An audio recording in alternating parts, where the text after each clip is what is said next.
মেসিকে খেপানোর ফল যে কতটা ভয়ঙ্কর হতে পারে তা সেদিন হারে হারে টের পেয়েছিল রিয়াল মাদ্রিদ।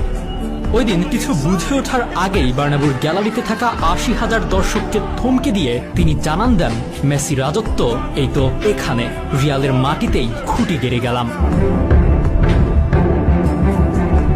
সাল ২০১৭ এল ক্লাসিকো নামটা যেন সার্থক হয়েছিল ২৪ এপ্রিলের সে ম্যাচে। কি ছিল না তাতে? আক্রমণ, পাল্টা আক্রমণ, গোল, পাল্টা গোল। খেলোয়াড়দের মেজাজ হারানো নাটকীয়তা সবকিছু যেন পর্ষা সাজিয়ে বসেছিল রিয়ালের মাঠ সান্তিয়াগো বার্নাব্যুতে। ছিল লাল কার্ডও। ২-২ ড্রয়েই খেলা শেষ ভেবে টিভি রিমোট অনেকে হাতে নিয়েছে কি নেয়নি। সেই মুহূর্তে দৃশ্যপটে আবারও লিও মেসি, যিনি এর আগেও করেছেন এক গোল। Sergio Roberto, Gomez, Jordi Alba আর মেসি, এই চারের মিলিত এক দুর্দান্ত পাল্টা আক্রমণে এলো মেসির ৯২ মিনিটের সেই গোল। সে গোলের পর মেসি রোমান জার্সি খুলে করা আইকনিক সেলিব্রেশন আজও অজানা অনেকের।